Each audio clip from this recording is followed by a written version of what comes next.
Existem vários tipos de fake news. Fake news não é apenas você dar uma informação falsa. Fake news pode ser você, a partir de uma informação verdadeira, fazer uma interpretação fraudulenta, se aproveitando da ignorância da maioria das pessoas sobre aquele tema. Por exemplo, fake news também pode ser você contar a história pela metade. Você conta só a metade da história, a partir daí você faz também uma interpretação fraudulenta. E é exatamente isso que está acontecendo em relação à inflação, que é um fenômeno mundial. Só um adendo aqui para esclarecer algo que eu acho bastante importante.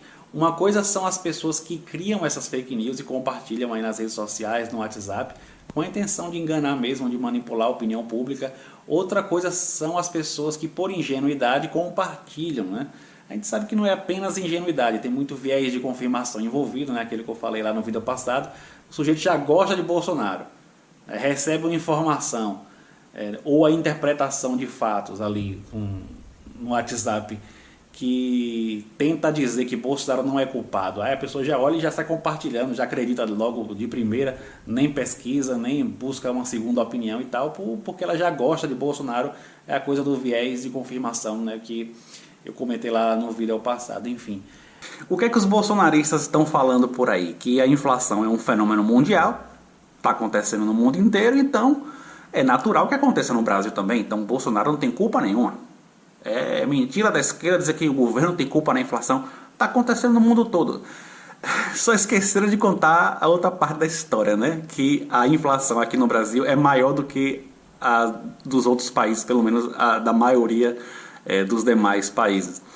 A inflação, sim, é um fenômeno mundial. Isso já era esperado, é uma consequência, um efeito colateral do que foi feito para poder lidar com a pandemia, né? Eu falei sobre isso, eu não lembro qual foi o vídeo, mas teve um vídeo que eu falei já faz algum tempo, né, que a pandemia gerou um desajuste entre oferta e demanda, porque o governo proibiu algumas atividades econômicas de acontecerem, né, sobretudo em relação ao setor de serviços.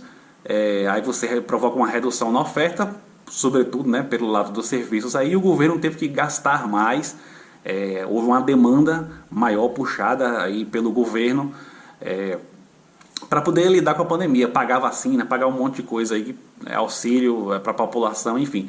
Isso provoca naturalmente um desajuste entre a oferta e demanda. Foi necessário também reduzir taxa de juros em vários lugares. Isso aumenta a demanda agregada, né? Ou seja, a procura agregada por mercadorias e serviços da economia, provoca esse desajuste. De modo geral, isso. A pandemia provocou outros tipos de desajuste na economia que acabam impactando a inflação também, mas de modo geral existe uma certa elevação da inflação no mundo inteiro provocado pela pandemia. Isso já era absolutamente esperado. Acontece que no Brasil a inflação é maior. Segundo dados divulgados pela OCDE no mês passado, no G20 ali o Brasil está em terceiro lugar, a terceira pior inflação, ficando atrás apenas de Argentina e Turquia, sendo que a Argentina sabemos que tem um histórico de inflação elevadíssima, um histórico recente lá bizarro de inflação. Então a Argentina já é óbvio que ficaria na frente do Brasil e somente Turquia lá ficou na frente também. O resto dos países, todos do G20, o Brasil tem a pior inflação. Aí se você pesquisa a inflação dos outros países, Estados Unidos, Alemanha e tal, está lá na casa de 4%, 5%. Do Brasil, nos últimos 12 meses, já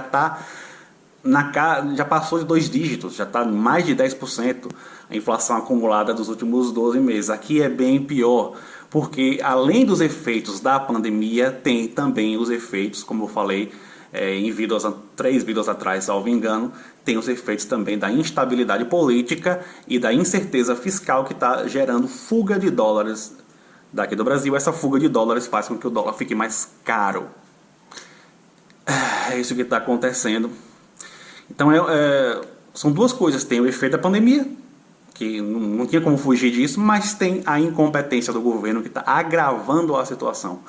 Poderíamos ter uma situação aqui de inflação tranquilamente na casa dos 5%, no máximo aí 6%, mas estamos com inflação de mais de 2 dígitos aqui. O processo foi agravado pela incompetência do governo que temos. E não é nem um pouco difícil entender Que tipo de imagem você acha que o governo brasileiro tem lá no exterior? Um governo que bateu de frente com todas as recomendações da OMS em relação à pandemia, que remou contra a maré, contra o que a ciência dizia o tempo inteiro, e que além disso não passa nenhuma confiança do ponto de vista fiscal. Tem essa coisa aí do parcelamento dos precatórios, que está sendo muito mal vista pelo mercado financeiro, e por aí vai, tantas outras coisas. O governo é horroroso, o governo é péssimo. A equipe de Bolsonaro é um troço que eu não tenho nem adjetivos assim para você ser cirúrgico assim para definir o que é aquilo ali. É isso. As consequências estamos pagando. Pior que todos pagam, né? Isso é tudo. Não esqueça de deixar o like, porque ajuda bastante ao algoritmo do YouTube de divulgar mais o vídeo, para que mais pessoas vejam esse vídeo. Deixa um comentário qualquer. Isso também ajuda bastante. Bota lá, valeu, gostei, legal. Isso aqui, enfim, escreve qualquer coisa lá, ajuda bastante também. Valeu?